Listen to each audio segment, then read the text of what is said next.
అప్పుడు మైక్ వచ్చింది కాబట్టి ఎక్కువ సమయం తీసుకోను కానీ పేరున ముందుగా ఈరోజు ఈ కార్యక్రమానికి అధ్యక్షత వహిస్తున్న పెద్దలు కేసీఆర్ గారే తిరిగి సీఎం అవుతారు. మనందరం కూడా దానికోసమే కష్టపడదాం. ఆ విషయంలో రెండో ఆలోచన లేదు. పెద్దలు గౌరవనీయులు ఈరోజు సూర్యాపేట మా అన్నదమ్ముళ్ళు మా ఆడబిడ్డలందరూ కూడా విచ్చేసిన ఈ కార్యక్రమానికి అధ్యక్షత వహిస్తున్న సూర్యాపేట జిల్లా బీఆర్ఎస్ పార్టీ అధ్యక్షులు రాజ్యసభ మాజీ సభ్యులు సోదరులు గౌరవనీయులు బడుగుల లింగయ్య యాదవ్ గారికి, అసెంబ్లీలో స్పీకర్ గారు రేవంత్ రెడ్డి గారు పగబట్టి పట్టుబట్టి సస్పెండ్ చేసినా నేను ప్రజల మధ్యలోనే ఉంటా, సూర్యాపేట ప్రజల తరపునే కొట్లాడతా అంటూ ఇవాళ ఉమ్మడి నల్గొండ జిల్లాను తన పోరాట పటిమతో ప్రతిపక్షంలో కూడా అక్కడ ఉన్న 2 మంత్రులకు మొత్తం ఈ జిల్లాలో ఉండే 11 మంది కాంగ్రెస్ శాసనసభ్యుల వెన్నులో వణుకు పుట్టిస్తున్న మా అన్న గౌరవనీయులు మాజీ మంత్రివర్యులు పెద్దలు మాన్యులు శ్రీ గుంతకండ్ల జగదీశ్వర్ రెడ్డి గారికి, గౌరవనీయులైన మాజీ శాసనసభ్యులు సోదరులు కోదాడలో విస్తృతంగా పర్యటిస్తున్న సోదరులు బొల్లం మల్లన్న గారు, గౌరవనీయులు తమ్ముడు ఎప్పటికప్పుడు తన వాక్పటిమతో కాంగ్రెస్ ను బీజేపీని చీల్చి చెండాడే మా తమ్ముడు విద్యార్థి ఉద్యమ నాయకుడు సోదరుడు గ్యాదరి కిషోర్ గారు, గౌరవనీయులు మొన్ననే మరి నల్గొండ పార్లమెంట్ నుంచి పోటీ చేసిన అన్న సోదరులు కంచర్ల కృష్ణారెడ్డి గారు, జిల్లా నుంచి ప్రాతినిధ్యం వహిస్తున్న గౌరవనీయులైన శాసన మండలి సభ్యులు పెద్దలు అన్నగారు కోటిరెడ్డి గారు, ఎంసీ కోటిరెడ్డి గారు, నల్లగొండ మాజీ శాసనసభ్యులు మొన్న దాదాపు ఒక 3 నెలల కింద అనుకుంటా నల్లగొండలో అఖండమైన ప్రదర్శన చేసి మొత్తం రాష్ట్ర వ్యాప్తంగా మరి సంచలనం సృష్టించిన సోదరుడు గౌరవనీయుడు మాజీ శాసనసభ్యుడు కంచర్ల భూపాల్ రెడ్డి గారు, హుజూర్ నగర్ నియోజకవర్గ సమన్వయకర్త పెద్దలు ఒంటెద్దు నరసింహారెడ్డి గారు, గౌరవనీయులు మునుగోడు మాజీ శాసనసభ్యులు సోదరులు కూసుకుంట్ల ప్రభాకర్ రెడ్డి గారు, గౌరవనీయులు పార్టీ జనరల్ సెక్రటరీ సూర్యాపేట వాసి, అదేవిధంగా సార్కు మొదటి నుంచి కేసీఆర్ గారికి అండగా ఉన్న మిత్రులు అన్న మాజీ కార్పొరేషన్ అధ్యక్షులు సోమా భరత్ గారు, అదేవిధంగా గౌరవనీయులు మిర్యాలగూడ మాజీ శాసనసభ్యులు పెద్దలు మల్లమోతు భాస్కర్ రావు గారు, అన్న డాక్టర్ చెరుకు సుధాకర్ గౌడ్ గారు, సోదరి జిల్లా పరిషత్ మాజీ చైర్మన్ సూర్యాపేట దీపికా యుగంధర్ గారు, అదేవిధంగా సూర్యాపేట మాజీ మున్సిపల్ చైర్పర్సన్ గౌరవనీయులు సోదరి శ్రీమతి అన్నపూర్ణమ్మ గారు, అదేవిధంగా సోదరులు మాజీ శాసనసభ్యులు భిక్షమయ్య గౌడ్ గారు, నోముల భగత్ గారు, తిప్పన విజయసింహారెడ్డి గారు, నల్లగొండ జిల్లా బీఆర్ఎస్ పార్టీ అధ్యక్షులు పెద్దలు దేవరకొండ మాజీ శాసనసభ్యులు అన్న రవీంద్ర కుమార్ గారు, గౌరవనీయులు చింతల వెంకటేశ్వర రెడ్డి గారు, అదేవిధంగా ఎలిమినేటి సందీప్ రెడ్డి గారు, గౌరవనీయులు భువనగిరి జిల్లా పరిషత్ మాజీ అధ్యక్షులు పెద్దలు జిల్లా గ్రంథాలయ సంస్థ మాజీ అధ్యక్షులు వైవి గారు, ఇంకా వేదికపై ఆసీనులైన బాలరాజ్ యాదవ్ గారు, మార్పెద్ది శ్రీనివాస్ గౌడ్ గారు, రాజీవ్ సాగర్ గారు, వేదికమైన ఉన్న మా శ్రీదేవక్క గారు, తర్వాత కిషోర్ గారు, ఇంకా పేరున ఉపేంద్రన్న గారు, రామచంద్రు నాయక్ గారు, మా తమ్ముడు బాలు, వెంకటనారాయణ గౌడ్ గారు, ప్రకాష్ గారు, ఇంకా పేరున ఎవరో పేర్లు చెప్పలేదో వాళ్ళు మనసులోనే తిట్టుకోండి, దయచేసి బయట తిట్టకండి. పేరున అందరికీ, వేదిక మీద ఉన్న మహా నాయకులందరికీ, వేదిక ముందుండి మరి రక్తం పంచుకొని పుట్టకపోయినా నా తోబుట్టువుల కంటే ఎక్కువైన మా అన్నదమ్ములకు ఆడబిడ్డలకు పార్టీ కోసం రక్తం ధారపోస్తున్న మా ఆడబిడ్డలకు అన్నదమ్ములందరికీ పేరున హృదయపూర్వకంగా నమస్కారం. పత్రికా మిత్రులకు కూడా ప్రత్యేకంగా నమస్కారం. ఇదొక అరుదైన సందర్భం, ఒక ఉత్కృష్టమైన సందర్భం. తెలుగు రాజకీయాలు ఆంధ్రప్రదేశ్ తెలంగాణ కలిపి చూస్తే మన చరిత్ర సుదీర్ఘమైన చరిత్ర. ఈ దేశంలో చాలా కాలం దశాబ్దాల పాటు తెలుగు వాళ్ళను మద్రాసీలు అని పిలిచేది. కానీ దాన్ని మార్చిన నాయకుడు ఆనాడు ఒక పార్టీ పెట్టి తెలుగు వాళ్ళు కూడా భారతదేశంలో ఉన్నారు అని చెప్పిన నాయకుడు అన్న నందమూరి తారక రామారావు గారు. ఆ తర్వాత ఈ దేశంలో తెలంగాణ కంటూ ప్రత్యేకమైన అస్తిత్వం ఉన్నది, ఇక్కడ ఈ దేశంలో తెలంగాణ అనే పౌరుషాల గడ్డ ఉన్నది అని ఎలుగెత్తి చాటిన నాయకుడు మన నాయకుడు గౌరవనీయులు పెద్దలు కేసీఆర్ గారు అన్న మాట నేను గుర్తు చేస్తా ఉన్నా. నేను ఎన్టీఆర్ గారి పేరు ఎందుకు తీసుకున్నానంటే దానికి ఒక ప్రత్యేకమైన సందర్భం ఉంది. ఈ 76 ఏళ్ల భారతదేశ స్వాతంత్రానంతర రాజకీయ చరిత్ర చూస్తే రెండు పార్టీలు, తెలుగు గడ్డ నుంచి పుట్టిన పార్టీలు విజయవంతంగా 25 ఏళ్ల పైచిలకు ప్రస్థానాన్ని కొనసాగించిన పార్టీలు రెండు. ఒకటి అన్నగారు పెట్టిన పార్టీ తెలుగుదేశం. సరే, ఇవాళ అటుపక్కకి వెళ్ళిపోయింది, అక్కడే ఉంది. కానీ ఇక్కడ మళ్ళీ రెండవ పార్టీ మన నాయకుడు ఎగిరేసిన గులాబీ జెండా నుంచి తెలంగాణ వారి గుండెల్లోంచి పుట్టిన పార్టీ మన పార్టీ బీఆర్ఎస్ పార్టీ. ఆనాడు ఇవాళ చాలా మంది చాలా మాట్లాడొచ్చు. జగదీష్ అన్న చెప్పినట్టు ఇలా ఎవడు పడితే వాడు, భూమికి 3 ఫీట్లు ఉన్నోడు కూడా చాలా మాట్లాడుతున్నాడు అసెంబ్లీలో. భూమికి 3 ఫీట్లు కూడా లేడు, కానీ మరుగుజ్జు వాడు కూడా మాట్లాడుతున్నాడు. మరుగుజ్జు అంటే నేను మరుగుజ్జులను అవమానిస్తలేను, రాజకీయ పిగ్మీ అంటున్నా. కేసీఆర్ మోకాలెత్తు కూడా సరిపోనోడు కూడా ఇవాళ ఓహో ఆహా అని చెప్పి గర్జిస్తా ఉన్నాడు. టైం ఎట్లొచ్చిందంటే గ్రామ సింహాలు కూడా సింహాల్లాగా ఎగురుతున్నాయి, వానపాములు కూడా నాగుపాములై బుసగొడుతున్నట్టు పోజులు కొడుతున్నాయి. అట్లాంటి పరిస్థితి వచ్చింది. కానీ ఒక్కసారి వెనకకి తిరిగి తొంగి చూస్తే 2001లో ఒక్కసారి మీకు అర్థం కావడానికి క్లుప్తంగా చెప్పే ప్రయత్నం చేస్తాను నేను. ఈరోజు ఇంతమందిమి, ఇంత పెద్ద బలగం సూర్యాపేటలో ఒక మీటింగ్, ఒక కార్యకర్తల సమావేశానికి వస్తే 4.5 కిలోమీటర్ల ర్యాలీ, ఎక్కడికక్కడ ప్రజలు బారులు తీరి ఏదో ఎలక్షన్లలో రోడ్ షో అయినట్టు ఎక్కడికక్కడ చేతులూపుతూ ఇట్లా చూపెడుతూ అన్నా మళ్ళా మీరే వస్తారు, తప్పకుండా మళ్ళీ మీరే గెలవాలని చెప్పి ఆశీర్వదించే పరిస్థితి 15 నెలలు తిరగకుండానే వచ్చింది. ఇంత పెద్ద సైన్యం ఇవాళ మనకు తయారైంది. కానీ 2001లో ఏంటిది పరిస్థితి? ఆనాడు కేసీఆర్ గారు పార్టీ పెట్టినప్పుడు ఏమున్నది కేసీఆర్ గారికి? ఆనాడు కేసీఆర్ గారు ఆయన వయస్సు 46-47 ఏళ్ల వయస్సు. పార్టీ పెట్టినప్పుడు ఒక రాజకీయ పార్టీ పెట్టాలంటే నిజంగా చెప్పాలంటే దుస్సాహసం. అప్పటికే 100 సంవత్సరాల చరిత్ర కలిగిన కాంగ్రెస్ పార్టీ ఒకవైపు, మరొక వైపు భారతదేశాన్ని ఆనాడు నడుపుతున్నది ఎన్డీఏ ప్రభుత్వం, భారతీయ జనతా పార్టీ ప్రభుత్వం. వాళ్ళు ఒకవైపు ఉన్నారు, బీజేపీ పార్టీ ఒకవైపు. మూడో వైపు అదే ఎన్డీఏకు కన్వీనర్ గా ఉంటూ, ఉమ్మడి ఆంధ్రప్రదేశ్ కు ముఖ్యమంత్రిగా ఉంటూ, ఢిల్లీలో చక్రం తిప్పుతూ మొత్తం భవిష్యత్తు నాదే, 2020 విజన్ అంటూ ఆనాడు 20 ఏళ్లు నాదే అంటూ గర్జిస్తున్న చంద్రబాబు ఇంకొక వైపు. ఆ పరిస్థితుల్లో ఒక నాయకుడు, ఆయనేం సినిమా యాక్టర్ కాదు, ఆయనేమి మొత్తం 10 తెలంగాణ జిల్లాల్లో ఆనాటికి పాపులర్ నాయకుడు కాదు. ఒక మంత్రిగా తెలుసు, ఒక రాజకీయ పార్టీ నాయకుడిగా తెలుసు తప్ప ఆనాడు ఒక సినిమా యాక్టర్ కాదు, లేదా ఒక అప్పటికే విస్తృతమైన ప్రజాదరణ కలిగిన నాయకుడు కాదు. అదే మాదిరిగా తెలంగాణ అనే అంశం కూడా అప్పటికే 30 ఏళ్లు మరుగునబడ్డ అంశం.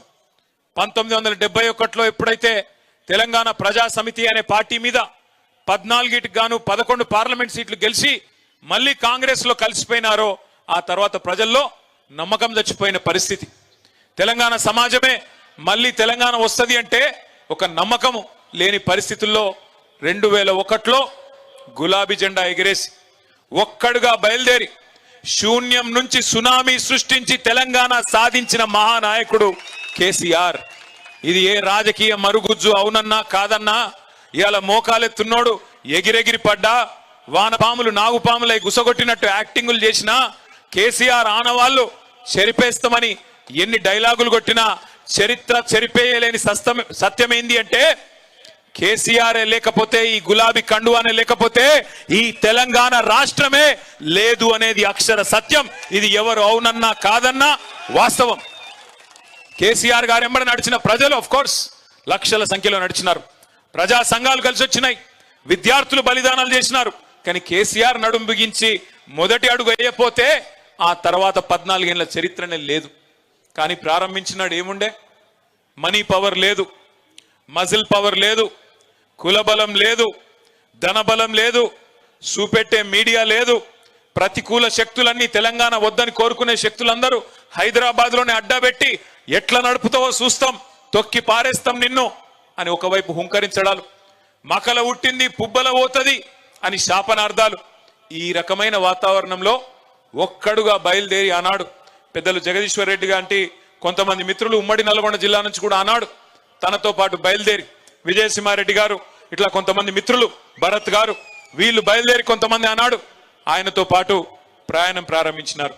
ఒక్కొక్క అడుగే మరి వేసుకుంటూ 14 ఏళ్ళు. నిజంగా చెప్పాలంటే 25 ఏళ్ల టిఆర్ఎస్ పార్టీ చరిత్ర, బీఆర్ఎస్ గా ఈ రోజు ఉన్నాం. చరిత్ర చూస్తే 3 పాత్రల్లో కూడా విజయవంతమైన ఒకే ఒక్క పార్టీ భారతదేశంలో మన పార్టీ మాత్రమే. మొదటి 14 ఏళ్ళు ఉద్యమ పార్టీగా విశ్వరూపాన్ని చూపెట్టి భారతదేశానికే, దేశంలోని అన్ని వర్గాల ప్రజలకు ప్రజాస్వామ్యబద్ధంగా తమ కోరికలు నెరవేర్చుకోవచ్చనే ఒక అద్భుతమైన ఉద్యమ రూపాన్ని ఆవిష్కరించిన పార్టీ ఉద్యమ పార్టీ టిఆర్ఎస్. ఆ తర్వాత 10 ఏళ్ల పాటు అధికారం ఇస్తే పేదల కోసం ఎట్లా పనిచేయొచ్చు, ప్రజల కోసం ఎట్లా పనిచేయొచ్చు, స్వల్ప కాలంలోనే అన్ని అనుమానాలు పటాపంచలు చేస్తూ భారతదేశంలోనే నంబర్ 1 రాష్ట్రంగా ఎట్లా నిలపొచ్చు అని చూపెట్టిన నాయకత్వం కేసీఆర్ నాయకత్వం. అదేవిధంగా 15 నెలల కిందట అధికారం పోయింది, ప్రతిపక్ష పాత్రలోకి వచ్చినాం. ప్రతిపక్షంలోకి వచ్చిన తర్వాత ఇవాళ చిట్టినాయుడు ఏం చెప్తున్నాడు, టీవీలలో అటో చెంప ఇటో చెంప వాయిస్తున్నారు. నన్ను కూర్చొనిస్తలేరు, కుర్చీలో కూర్చున్నానో లేదో, నన్ను బతకనిస్తలేరు అంటే ప్రతిపక్ష పార్టీగా కూడా ఇవాళ ప్రజల పక్షాన ఎలుగెత్తి పోరాడుతున్నది అసెంబ్లీలో గాని బయట గాని ఒకే ఒక్క పార్టీ బీఆర్ఎస్ పార్టీ మాత్రమే. ఒక్క మాటలో చెప్పాలంటే ఇవాళ ప్రతి తెలంగాణ బిడ్డకు గుండె ధైర్యం ఈ గులాబీ జెండా అనే మాట గంటా పదంగా మనందరం గర్వంగా చెప్పుకోవచ్చు. అట్లాంటి ఈ గులాబీ జెండా ఎగిరి 24 ఏళ్లు నిండి 25వ సంవత్సరంలోకి వచ్చే నెల 27 తారీఖు నాడు అడుగుపెట్టబోతా ఉన్నాం. ఇవాళ మనకు ఉద్యమము కొత్త కాదు, అధికారము కొత్త కాదు, ప్రతిపక్ష పాత్ర కొత్త కాదు. కానీ ఇవాళ మనకు తిరిగి అధికారం కావాలని కోరుకోవడం మన కోసం కాదు. నేను 10 ఏళ్ళు మంత్రిగా పనిచేసిన, జయేశ్వర్ రెడ్డి గారు 10 ఏళ్ళు చేసినారు. ఈ వేదిక మీద కూర్చున్న వాళ్ళందరూ ఎమ్మెల్యేలు అయినారు, జెడ్పీ చైర్మన్లు అయినారు, ఊహించకుండా ఎమ్మెల్సీలు అయినారు, రకరకాల పదవులు వచ్చినాయి, జెడ్పీటీసీలు అయినారు, మున్సిపల్ చైర్మన్లు అయినారు, రకరకాల పదవులు వచ్చినాయి. ఇవాళ బీఆర్ఎస్ పార్టీ కొట్లాడుతున్నది, బీఆర్ఎస్ పార్టీ తిరిగి కావాలని కోరుకుంటున్నది అధికారం మన కోసం కాదు. ఆనాడు టిఆర్ఎస్ పుట్టుక చరిత్రలో ఒక అనివార్యమైన పరిస్థితిలోంచి వచ్చిన ఒక సందర్భం. ఇవాళ కూడా తిరిగి బీఆర్ఎస్ కు అధికారం కావాలని కోరుకోవడం మన కోసం కాదు, తెలంగాణ కొరకు ఒక చారిత్రక అవసరం ఖచ్చితంగా ఉన్నది. ఈ కర్కశ కాంగ్రెస్ పాలనను ఖచ్చితంగా మళ్ళీ వీళ్ళ పీడను వదిలించాలంటే గులాబీ జెండాతోనైతే తప్ప ఇంకో జెండాతోని కాదు అనే మాట ఇవాళ ప్రజలు గుర్తించినారు. అందుకే ఎక్కడ పోయినా ఈ 15 నెలల్లో, ఎక్కడికి పోయినా ఈ 15 నెలల్లో సరే మనం దెబ్బతిన్నాం, అసెంబ్లీలో ఓడిపోయినాం. ఉమ్మడి నల్గొండ జిల్లాలో ఒక సూర్యాపేట తప్ప 11 స్థానాలు కోల్పోయినాం. పార్లమెంటుకు పోయినాం, పార్లమెంట్లో 2 సీట్లు ఓడిపోయినాం. మొత్తం రాష్ట్ర వ్యాప్తంగా 1 సీటు కూడా రాలేదు.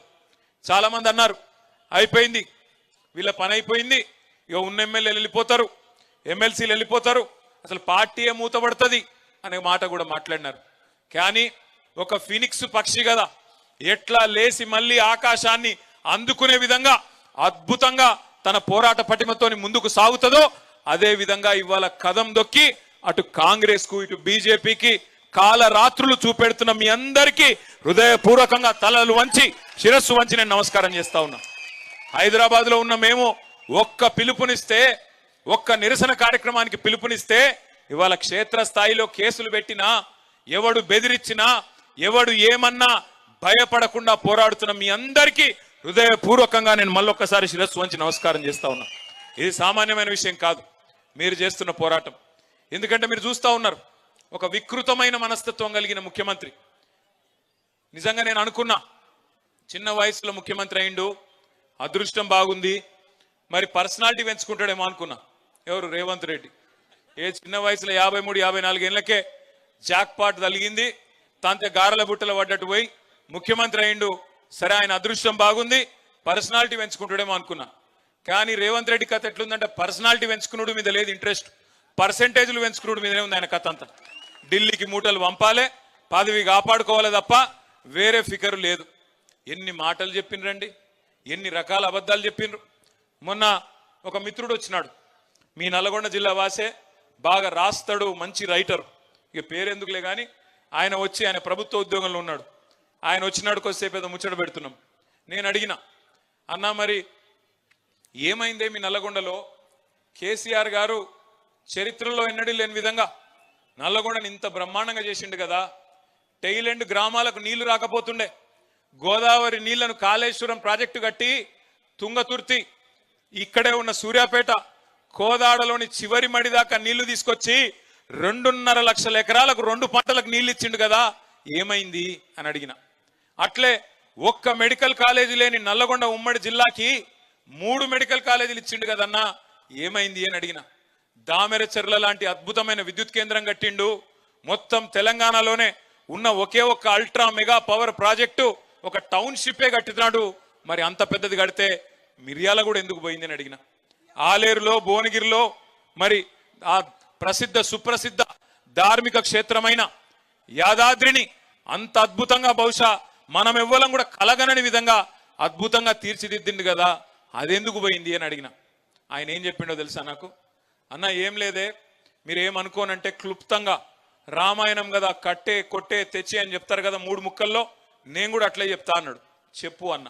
ఏమైంది అంటే ఆయన చెప్పిన మాట ఏంటంటే, మీ నల్లగొండ జిల్లా బిడ్డ ఆయన ఏమన్నాడంటే 3 పదాలు: కట్టే కొట్టే తెచ్చే లెక్క, అసూయ ద్వేషం ఆశ. అసూయ ద్వేషం ఆశ, ఈ 3 పనిచేసినాయి అన్న అన్నాడు. అంటే ఏంది అని నేను అన్నా. అసూయ అంటే ఈ మల్లన్నాడు చూసినావు, అబ్బా అధికార పార్టీలకు రాగానే కొత్త కారు కొన్నాడు రా, కొత్త ఇల్లు కట్టిండ్రా, ఆయన కూడా కట్టుకునే ఉంటాడు అనేటోడు. కేసీఆర్ ప్రభుత్వంలో అందరి సంపద పెరిగింది, భూముల రేట్లు పెరిగినాయి, అందరి సంపద పెరిగింది, కానీ మల్లన్న మీద అసూయ పుట్టియాలి. భాస్కర్ రావు గారు కొత్త అంగేసిండు, అమ్మా నిన్న మొన్నటి దాకా ఆయన ఏదో ఇదివరకు అంగి లేకుండా తిరిగినట్టు బ్రహ్మాండంగా ఉండే ఆయన ఇదివరకు కూడా, కానీ ఇవాళ కొత్త అంగేదో వేసినట్టు ఆయన మీద అసూయ పుట్టించే విధంగా స్థానిక నాయకత్వం మీద ఈర్ష్య ద్వేషాలు కలిగే విధంగా ఒకవైపు ప్రచారం, మరొక వైపు ద్వేషం. ఏదో కేసీఆర్ గారు ఈ రాష్ట్రాన్ని ఆయన కుటుంబం కోసమే తెచ్చుకున్నాడు, ఆయన ఎవరిని కలవడట, అహంకారం అట, కుటుంబ పాలనట, లక్షల కోట్లు దోసుకపోయిందంట అని కేసీఆర్ గారి మీద దొరనట, దొరపాలనట అని చెప్పి ద్వేషం నిండే విధంగా అగ్రనాయకత్వం మీద ఇంకోవైపు విష ప్రచారం. మూడోది ఆశ. కేసీఆర్ 10,000 ఇస్తుండు కదా, నేను 15,000 ఇస్తా. కేసీఆర్ ₹1,00,000 ఇస్తుండు కదా పెళ్లికి, నేను తులం బంగారం ఇస్తా. కేసీఆర్ 2,000 ఇస్తుండు కదా పెన్షన్, ముసలోనికో ముసలవ్వకో ఇస్తున్నాడు, నేను ఇద్దరికి ఇస్తా, 4,000 ఇస్తా.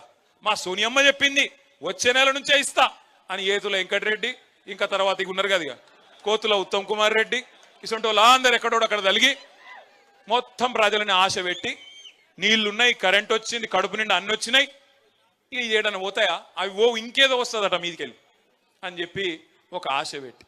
మీరు ఒకటి జాగ్రత్తగా గమనించండి, కాంగ్రెస్ ఓడు బీజేపీడు అభివృద్ధి గురించి మాట్లాడలే, సూర్యాపేటలో వచ్చిన మెడికల్ కాలేజ్ గురించి మాట్లాడలే, ఈ పక్కనే కట్టిన ఎస్పీ ఆఫీస్ గురించి మాట్లాడలే, కొత్తగా జిల్లా అయింది, జిల్లా అధికారులందరూ ఇక్కడనే కూర్చుంటుండ్రు, నాకు నల్లగొండ పోయే బాధ తప్పింది అని మాట్లాడలే, కొత్త మండలాలు అయినా చెప్పలే, తాండాలు గ్రామ పంచాయతీలైనా యాద్ చేయలే, వాళ్ళు ఇదివరకు మాట ఇచ్చి తప్పిన మాట గుర్తు చేయలే. కానీ ఏం చేసినారు? అసూయ. స్థానిక సర్పంచ్, ఎమ్మెల్యే దాకా కూడా కాదు, సర్పంచో ఎంపీటీసో జెడ్పీటీసో ఆయన ఇల్లు చదువుకుంటే కూడా చూసినావురా బగ్గ సంపాదిస్తుండు వీడు, ఈ ఎమ్మెల్యే ఎంత సంపాదిస్తుండో, ఇటువంటి ఇచ్కం బుచ్కం మాటలు మాట్లాడి రాష్ట్రంలో అందరి సంపద పెరిగింది. ఆనాడు కేసీఆర్ ప్రభుత్వం వచ్చినప్పుడు 4 లక్షలు 5 లక్షల ఎకరా ఉన్న భూమి మన ప్రభుత్వం దిగిపోయినాడు ఎంతుండే, 50 లక్షలు అయింది, కొన్ని కాడ ₹1,00,00,000 కూడా అయింది. మరి అందరి సంపద పెరిగినప్పుడు ఒక టీఆర్ఎస్ సంపద మాత్రం పెరగొద్దట, ఒక టీఆర్ఎస్ సంపద పెరగొద్దు, కాంగ్రెస్ ఉంది పెరగాలి, బీజేపీ ఉంది పెరగాలి, అందరు బాగుపడాలి, కానీ టీఆర్ఎస్ వాడు తెల్లంగా వేసుకుంటే మాత్రం మంచిది కాదన్నట్టు విష ప్రచారం చేసినారు. కేసీఆర్ అహంకారం అని, దొరాని, ఇదని అదని అడ్డం పొడుగు మాట్లాడి, యూట్యూబ్లో పనికిమాలిన చెత్త మాట్లాడి, పనికిమాలిన తిట్లని తిట్టి, ఇష్టం వచ్చిన విష ప్రచారం చేసి, ఇవాళ అదే యూట్యూబ్ వాళ్ళని గుడ్డలు కూడా తీసుకొడతా అంటున్నాడు ముఖ్యమంత్రి. ఏ యూట్యూబ్ని అడ్డం పెట్టుకొని ముఖ్యమంత్రి అయిండో ఈ సన్నాసి రేవంత్ రెడ్డి, ఇవాళ అదే యూట్యూబ్ వాళ్ళనట గుడ్డలు కూడా తీసుకొడతారట ఆయన దగ్గరికి వస్తే. అంటే ఆయన కాడికి వస్తేనే అన్ని గుర్తొస్తున్నాయి. ఇదివరకేమో ఎవ్వరికి ఇక భార్యలు లేరు, పిల్లలు లేరు, ఈయనొక్కలకే ఉన్నారట. ఇదివరకేమో ఎవరిని పడతావాలని ఏది పడతానొచ్చు. ఒక్కొక్క కాన్స్టిట్యున్సీకి వచ్చి ఒక్కొక్క నాయకుడిని ఎంత అన్యాయంగా, ఎంత నీచాతి నీచంగా, ఎంత నికృష్టంగా, మాట్లాడలేని భాషలో వికృతంగా మాట్లాడి ప్రజల మనసులు ఖరాబ్ చేసి నెత్తి ఖరాబ్ చేసి లేని ఆశ పెట్టి దురాశ పెట్టి అధికారంలోకి వచ్చినాం. ఇంకా ఘోరం ఏంటంటే నిన్న డిప్యూటీ సీఎం మాట్లాడుతుంటే నవ్వాలనో ఏడవాలనో తెలియదు. ఆయన ఇది ఉత్కృష్టమైన బడ్జెట్ అట, అద్భుతమైన బడ్జెట్ అట. నాకు ఒకటే గుర్తొచ్చింది, ఈ మధ్యన దేశపతి శ్రీనివాస్ గారని మన ఎమ్మెల్సీ ఉంటాడు, ఆయన ఒక మంచి పాట రాసిండు, గోవింద గోవింద 6 గ్యారంటీలు గోవింద అని. చూసి ఇన్నరా ఎప్పుడైనా పాట? అది తులం బంగారము, రైతు బంధు, అది మొత్తం గుర్తొచ్చింది నిన్న నాకు. ఒక్కటంటే ఒక్క పథకం లేదు నిన్న బడ్జెట్లో. వీళ్ళే కదా చెప్తిరి 100 రోజుల్లో 6 గ్యారంటీలు అమలు చేస్తాం, చేయకపోతే మెడ కోసుకుంటాం అని ఒకడు, తొడ కోసుకుంటాను ఒకడు, దేవుని కాడ అది పెట్టి అఫిడవిట్ పెట్టి దేవుని కూడా మోసం చేసి సిగ్గుశరం లేకుండా ఇంకా మళ్ళీ నిన్న వచ్చి రుణమాఫీ అయిపోయిందట. అయిపోయిందా రుణమాఫీ? పోయా నిన్న అడిగినాం అసెంబ్లీలో, నేను ఒక్కరిని అడగలే. పోయినసారి నేను అడిగినా, నిన్న పాపం పల్లరాజేశ్వర రెడ్డి అడిగిండు, ఇదివరకు జగదీష్ అన్న అడిగిండు, మొన్న కౌశిక్ అడిగిండు. ఒక్కరు కాదు అందరం అడుగుతున్నాం. అరే ఒక్క ఊరుకోదాం పారబో, ఏ ఊరంటే ఆ ఊరు నీ ఇష్టం. ముఖ్యమంత్రి సొంతూరా, డిప్యూటీ సీఎం సొంతూరా, ఏ ఊరో మీ ఇష్టం. పోదాం. ఒక్క ఊళ్ళోనన్న రైతులు అందరూ ఒక్క కాడ కూర్చొని మాది అయిపోయిందిరా భయ్ మా రుణమాఫీ అంటే ఆడనే వారేసిపోతాం మా పదవులు అంటే అవతలికి వెళ్ళి సపోర్ట్ లేదు, స్టడీ లేదు. అంటే ఎంత అన్యాయమైన మాటలు అంటే 49,500 కోట్ల కాడ మొదలైంది రుణమాఫీ కథ. అధికారంలోకి రాగానే కాంగ్రెస్ వాళ్ళు ఎంత కావాలి రుణమాఫీకి అని అడిగినారు బ్యాంకర్లను పిలిచి. వాళ్ళు చెప్పారు దాదాపు 50,000 కోట్లు కావాలి సార్, 49,500 కోట్లు కావాలని చెప్పినారు. 3వ రోజుకే ముఖ్యమంత్రి గారు మైకు పట్టుకొని ఏముంది 40,000 కోట్లు ఒక్క సంవత్సరం కడుపు కట్టుకుంటే కట్టి పారేస్తా అన్నాడు. నేను అనుకుంటే 2 ఆశ్చర్యమైంది నాకు. ఒకటి 9,500 కోట్లు ఎవడు ఎత్తుకపోయిండు మొదలు అర్థం కాలేదు. మొదలు బ్యాంకర్లకేమో 49,500 కోట్లు అని చెప్తివి, 3 రోజులకే అందులోకి 9,500 కోట్లు ఎగిరిపాయి, అదొకటి ఆశ్చర్యం. రెండవది ఒక సంవత్సరం కడుపు కట్టుకుంటే 40,000 కోట్లు వస్తాయట. ఇది మాకు తెలియకపోయా, 10 ఏళ్ళు ఉంటే కూడా మాకు తెలియకపోయా. అంటే 40,000 కోట్లు ఇచ్చేస్తా అన్నాడు ముఖ్యమంత్రి గారు. తెల్లారో మర్నాడో క్యాబినెట్లో పోయినారు. క్యాబినెట్లో పోయి మళ్ళీ క్యాబినెట్ ఏం ఆమోదిస్తుంది? 31,000 కోట్లు ఇస్తున్నాం రుణమాఫీకి అంటారు. మళ్ళీ 9,000 కోట్లు ఎగిరిపోయింది హుష్ కాకి. ఆడికెళ్ళి అసెంబ్లీకి వచ్చింది మా బట్టన్న ఓ బ్యాగ్ పట్టుకొని వచ్చిండు. ఇక బ్యాగ్ చూడంగానే పాపం రేవంత్ రెడ్డికి పాత జ్ఞాపకాలన్నీ గుర్తుకొస్తున్నాయి అనుకుంటా. పాత జ్ఞాపకాలన్నీ పాపం ఉన్నాయి కదా, మంచి మంచి జ్ఞాపకాలు. సో ఆ బ్యాగ్ పట్టుకొని చూస్తే, ఆ బ్యాగ్ ఓపెన్ చేస్తే ఏమున్నది, బ్యాగ్ తెరిస్తే 26,500 కోట్లట రుణమాఫీకి. ఇది పోయిన సంవత్సరం చెప్పిన మాట, పోయిన బడ్జెట్లో. ఈ బడ్జెట్లో ఏం చెప్పిన ఎరికేనా? 20,000 కోట్లు కట్టేసినా అయిపోయింది రుణమాఫీ అంటాడు. ఎక్కడ 50,000 కోట్లు, ఎక్కడ 20,000 కోట్లు, మధ్యలో 30,000 కోట్లు ఎక్కడ పోయినాయి? ఎక్కడికి? 40 సార్లు ఢిల్లీ పోవడం అంటే మామూలు ముచ్చట్న? 40 సార్లు ఢిల్లీ పోతే పోయినప్పుడల్లా కనీసం 500 కోట్లు 600 కోట్లు వేసుకపోవాలి కదా, లేకపోతే తెల్లారి ఇక్కడికి వచ్చే వరకు మళ్ళీ పదవి ఊస్టింగే కదా. అవి ఆడికి పోతున్నాయి పైసలు. 30,000 కోట్లు రైతులు ఎక్కడ పోయినాయి అంటే టింగు అనుకుంటే ఢిల్లీలో రాహుల్ గాంధీ ఖాతాలా, ఖర్గే ఖాతాలా, ప్రియాంక గాంధీ ఖాతాలా అక్కడ పడుతున్నాయి తప్ప రైతు బంధు లేదు, ఏది లేదు. కేసీఆర్ గారు చిలకకు చెప్పినట్టు చెప్పిండు, ఈ సన్నాసులను నమ్మితే మునుగుతాము, రైతు బంధు రామ్ అవుతుందని చెప్పిండా? సూర్యాపేటలో కూడా చెప్పిండా? మరి ఇన్నారు మీరు? ఇన్లే. హుజూర్ నగర్ వాళ్ళు ఇన్లే, ఒక సూర్యాపేట వాళ్ళు ఇన్నారు బుద్ధిమంతులు, కానీ హుజూర్ నగర్ వాళ్ళు ఇన్లే, తుంగతుర్తి వాళ్ళు ఇన్లే. మళ్ళీ ఈ చూడు కూడా ఏం మెజారిటీలు నాకు అర్థం కాదు. ఎవరు పడితే వాళ్ళకే, అసలు ఇదివరకు అడ్రస్ లేని వాళ్ళకు 50,000 60,000 ఓట్ల మెజారిటీ ఇచ్చి గెలిపించి ఇలా కూర్చోబెట్టుకున్నారు నెత్తి మీద. కేసీఆర్ గారు పార్లమెంట్ అప్పుడే చెప్పి కృష్ణారెడ్డి గారు ప్రచారంకి వచ్చినప్పుడు, ఏరికోరి మొగాన్ని తెచ్చుకుంటే వాడు ఎగిరెగిరి తన్నిడని చెప్పారు. ఇప్పుడు 15-16 నెలలు అయితే ఒక్క పథకం అని ఉన్నదా? ఉన్నాయే పోయినాయి మొత్తం. గోదావరి నీళ్లు ఇగో ఇదే కిషోరు, ఇదే జగదీశ్వర్ రెడ్డి గారు, ఇదే బొల్లమ్మల్లయ్య గారు కిందవడి మీదవడి కేసీఆర్ గారు ఒక నీరటైన లెక్క పనిచేసి ఆ నీళ్ళన్నిటినీ ఇగో గేట్లు ఎత్తండి, చెరువులు నింపండి, తీసుకుపోండి అని పాపం కేసీఆర్ గారు తనలాడి నీళ్ళు ఇస్తే చివరి మడి వరకు మీరు ఒక్క ధర్నా చేసే అవసరం లేకుండా, రోడ్డు ఎక్కే అవసరం లేకుండా 2.5 లక్షల ఎకరాలకు సూర్యాపేట జిల్లాల్లో కాళేశ్వరం ద్వారా ఆ నీళ్లను తెచ్చి మీ 2 పంటలు పండించింది కేసీఆర్. నల్లగొండ జిల్లాను మొత్తం తెలంగాణ రాష్ట్రంలోనే ఉమ్మడి నల్లగొండ జిల్లాను నంబర్ 1 జిల్లాగా వరి ధాన్యం ఉత్పత్తిలో చేసింది కేసీఆర్ ప్రభుత్వం.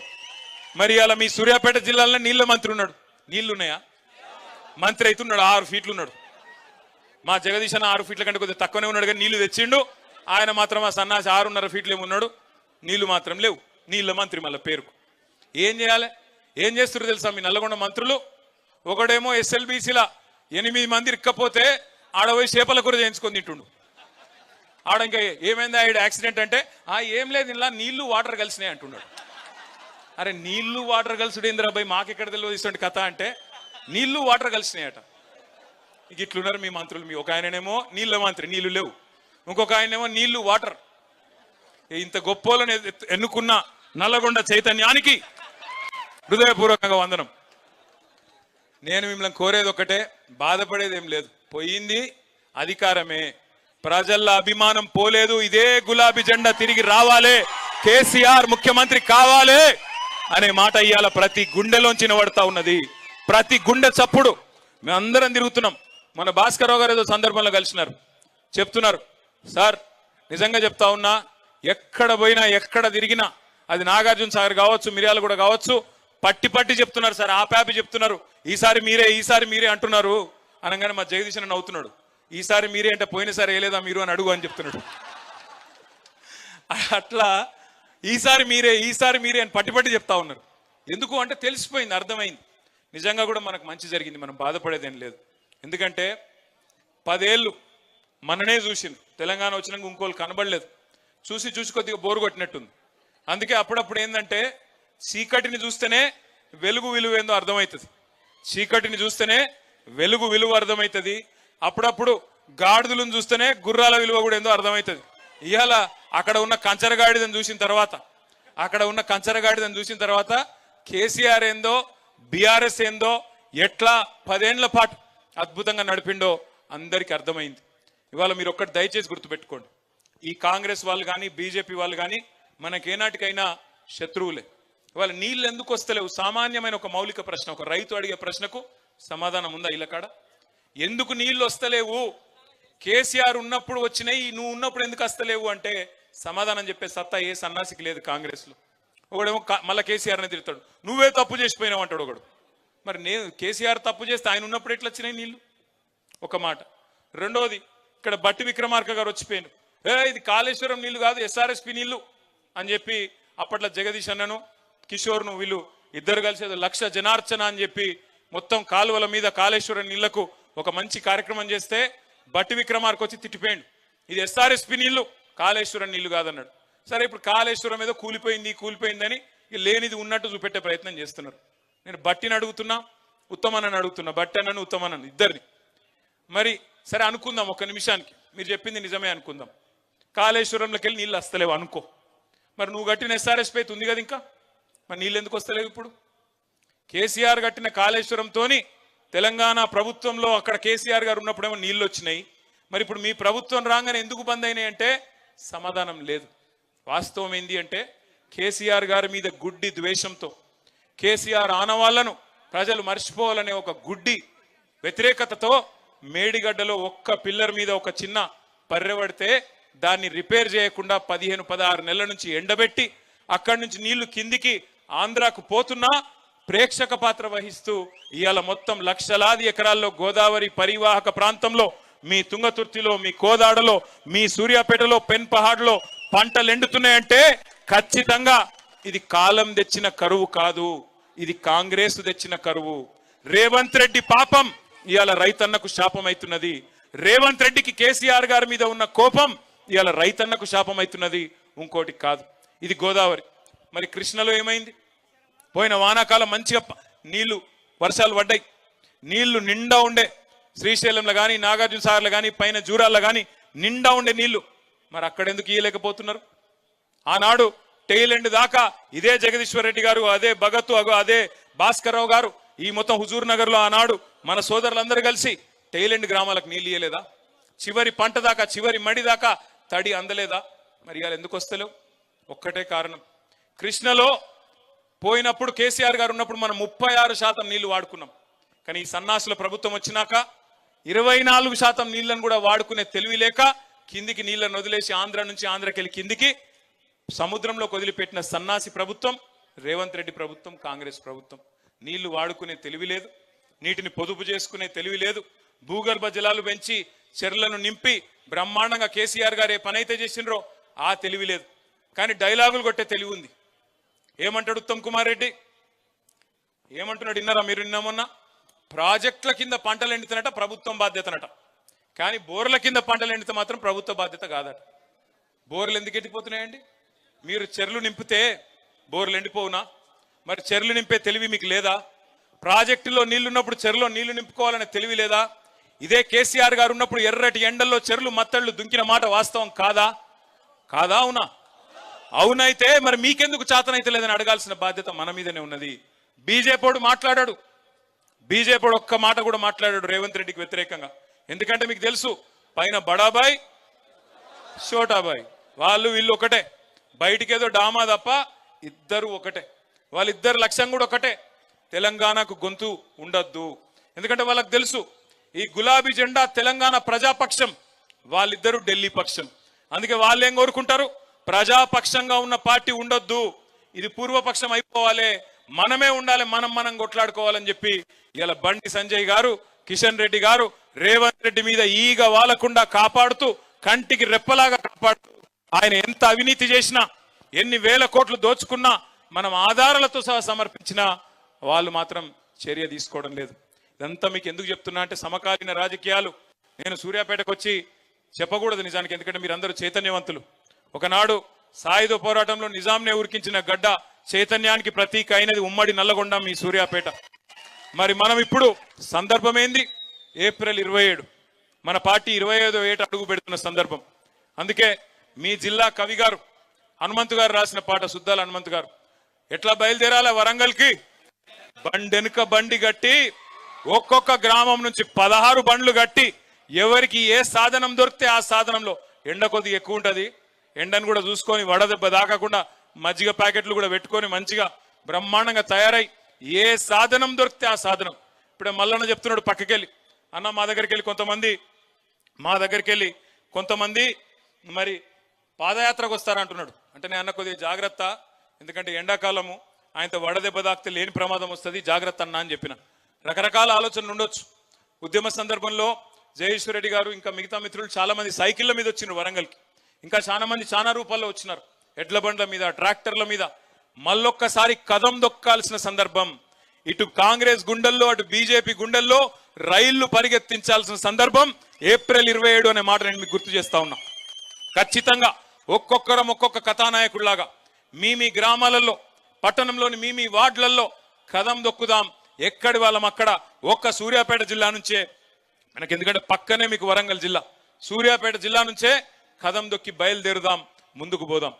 నాకు ఆశ్చర్యం ఏమనిపిస్తున్నది అంటే ఇవాళ సూర్యాపేట ప్రజల రెస్పాన్స్ చూస్తూ ఉంటే నిజంగా జగదీష్ అన్న అసెంబ్లీలో లేకుండా ఇక్కడ ఉండడమే మంచిదేమో అనిపించింది. ఎందుకంటే అక్కడ అసెంబ్లీలో నాకు ఆశ్చర్యం, అసలు నా పక్కనే ఉంటాడు అన్న కూర్చునేది. ఏం మాట్లాడింది తప్పు? ఏమన్నాడు జగదీష్ రెడ్డి గారు? ఏమన్నాడు?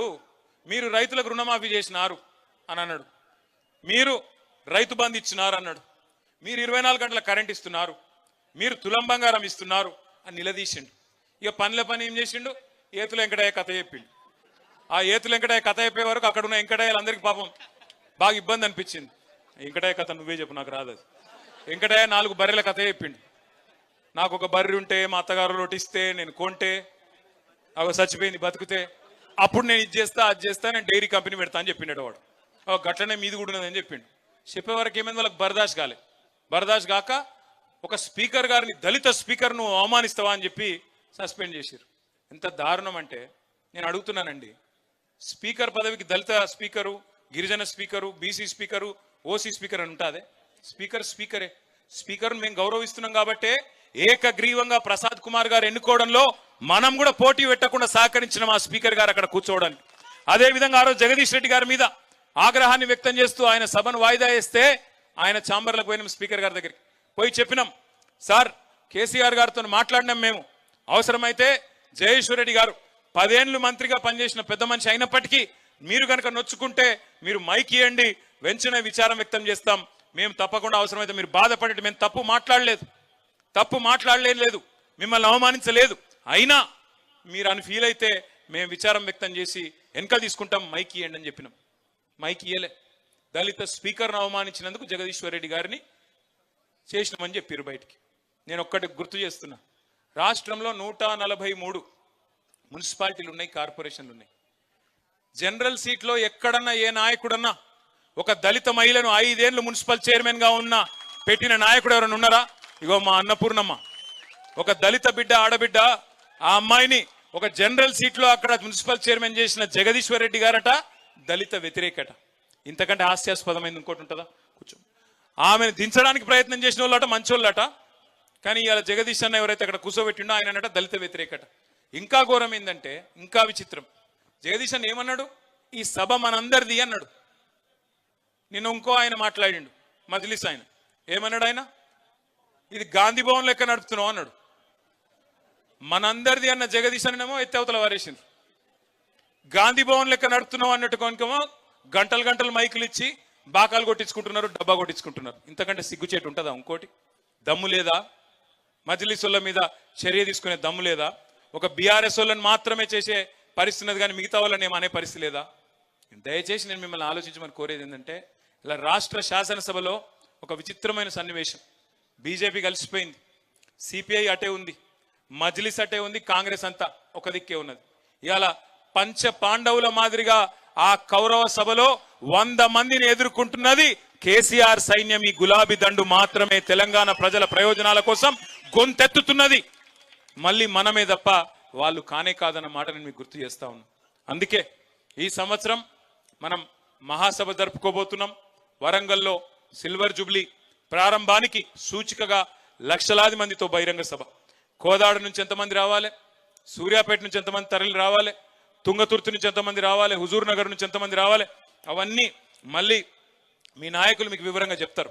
కానీ ప్రతి గ్రామం నుంచి పార్టిసిపేషన్ ఉండాలి, ప్రతి గ్రామ శాఖ రావాలి, గ్రామ శాఖ అధ్యక్షులు, ప్రతి గ్రామం నుంచి క్రియాశీల కార్యకర్తలు ఒక్కరు కూడా ఆ రోజు ఏ పని పెట్టుకోకుండా, ఎందుకంటే ఇంతకంటే పెద్ద పని మనకు లేదు, సంవత్సరం అంతా వేరే పనులు ఉండొచ్చు, కానీ ఏప్రిల్ 27 మన పార్టీ 25వ వసంతంలో అడుగు పెడుతున్న సందర్భం ఖచ్చితంగా గులాబీ జెండా వేసుకున్న ప్రతి బిడ్డ ఏదో ఒక వాహనం ఏది దొరికితే అది ఎక్కాలే, కదిలి వరంగల్ వైపు ప్రయాణం మొదలు పెట్టాలి. అక్కడి నుంచి పెద్దలు కేసీఆర్ గారి సందేశం విన్న తర్వాత మర్నాడో ఆ తర్వాత రోజు మే నెలలో మన పార్టీ యొక్క సభ్యత్వ నమోదు కార్యక్రమాన్ని కూడా ప్రారంభించుకోబోతా ఉన్నాం. సభ్యత్వ నమోదు కార్యక్రమం అయిన తర్వాత అసెంబ్లీ అప్పుడు కొంతమంది, పార్లమెంట్ ఎన్నికలప్పుడు కొంతమంది, మన పార్టీ నాయకులు కొంతమంది అక్కడ ఇక్కడ వెళ్ళిపోవచ్చు, అక్కడక్కడ ఖాళీలు ఉండొచ్చు. అందుకే తిరిగి కొత్త కమిటీల నిర్మాణం పటిష్టంగా చేసుకుందాం. కొత్త కమిటీలు గ్రామ స్థాయి నుంచి, వార్డు స్థాయి నుంచి, బూత్ కమిటీ నుంచి బ్రహ్మాండంగా రాష్ట్ర కమిటీ దాకా అద్భుతంగా నిర్మాణం చేసుకుందాం. ఈసారి గీటురాయి ఒకటే. ఏ నాయకులైతే నికార్సైన నాయకులుగా కష్టకాలంలో కూడా పార్టీని పట్టుకొని ఉన్నారో వారికే పెద్దపీట వేద్దాం, వారినే ముంగడ పెట్టుకుందాం, వారినే నమ్ముకొని ముందుకు పోదాం. చిన్నోడు పెద్దోడు ఏముండదు పార్టీలో. మనం అనుకుంటే కేసీఆర్ గారు అనుకుంటే ఒక ఇంతమంది ఎమ్మెల్యేలు అయినాం, చిన్నోడు పెద్దోడు ఏముంటది? ఇలా మేము ఇక్కడ కూర్చున్నామంటే మీరందరు దయతో ఇక్కడ కూర్చున్నాం తప్ప, కేసీఆర్ గారి ఆశీర్వాదం, మీ దయ, ప్రజల ఒక ఓటుతో ఇక్కడ కూర్చున్నాం తప్ప మేమేం మీకంటే పెద్దవాళ్ళమేం కాదు. చిన్న పెద్ద ఏముండదు పార్టీలో, అందరం కూడా ఒకటే. అందుకే కింది స్థాయి నుంచి మళ్ళీ తిరిగి పునర్నిర్మాణం చేసుకుందాం. చేసుకున్న తర్వాత ఈ సంవత్సరంలోనే మన పార్టీ అధ్యక్ష ఎన్నిక, జిల్లా కమిటీల ఎంపిక, ఇవన్నీ కూడా పటిష్టంగా నిర్మాణం చేసుకుందాం. 32 జిల్లాల్లో, హైదరాబాద్తో సహా హెడ్ క్వార్టర్ అక్కడ కాబట్టి 32 పార్టీ ఆఫీసులు మనకున్నాయి. ప్రతి పార్టీ ఆఫీసును కూడా ఒక చైతన్య కేంద్రంగా మార్చుకొని కార్యకర్తల శిక్షణా శిబిరాలు కూడా అద్భుతంగా ఒక 3-4 నెలల పాటు నిర్వహించుకొని కాంగ్రెస్ ఏంది, బీజేపీ ఏంది, ఎవడి మోసం ఏంది, ఏ గ్రామంలో మనం చేసింది ఏంది, వాళ్ళు చేసింది ఏంది, ఏ రకంగా మోసం నడుస్తున్నదో చెప్పాలి.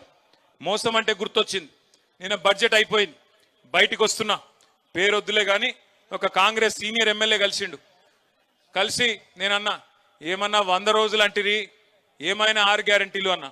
100 రోజులు అన్న, మొదటి 100 రోజులు అనలేదు కదా, ఆఖరి 100 రోజులు ఇస్తామంటుండు. ఇవన్నీ ప్రజలకు చెప్పాలి. ఆఖరి 100 రోజులు ఇస్తారట అంటే ఎంత లంగలో చూడురిగా మీరు. అంటే ఇట్లాంటివన్నీ మనమే చెప్పాలి ప్రజలకి, ఇంకెవరో చెప్పరు. వాళ్ళ ఆలోచన ఎట్లుందంటే కాంగ్రెస్ వాళ్ళది ప్రజలను అమాయకులు అనుకుంటా ఉన్నారు. లాస్ట్ 1 yearలో ఏదో ఇచ్చినట్టు చేస్తే ప్రజలు మళ్ళా గుద్దుతారు మనకే అనే ఒక అపోహలో, ఒక అమాయకత్వంలో కాంగ్రెస్ వాళ్ళు ఉన్నారు. అందుకే రేపు స్థానిక సంస్థల ఎన్నికలు కావచ్చు, లేదా రాబోయే రోజుల్లో జరగబోయే ఉప ఎన్నికలు కావచ్చు, ఆ తర్వాత వచ్చే రాష్ట్ర శాసనసభ ఎన్నికలు కావచ్చు, అన్నిటిలో కూడా తిరిగి గులాబీ జెండా ఎగరాలి అంటే మీరే తప్పకుండా ఎక్కడ వాళ్ళు అక్కడ ఒక కేసీఆర్ లాగా గ్రామ స్థాయిలో కథానాయకులే విజృంభించాలి.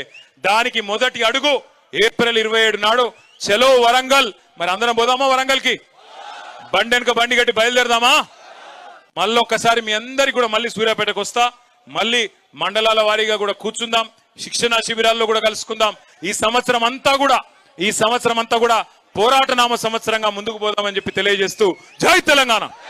లేటెస్ట్ న్యూస్ తెలుగు మరియు ఇంగ్లీష్ అప్డేట్స్ కోసం ఇప్పుడే క్యూన్యూస్ అఫీషియల్ యాప్ ని ప్లే స్టోర్ నుండి డౌన్లోడ్ చేసుకోండి. సరికొత్త సమాచారాల కోసం క్యూన్యూస్ వెబ్సైట్ ని ఫాలో అవ్వండి. ఛానల్లో ప్రాంతీయ, జాతీయ, అంతర్జాతీయ వార్తలు వీక్షించండి. లైక్ చేయండి,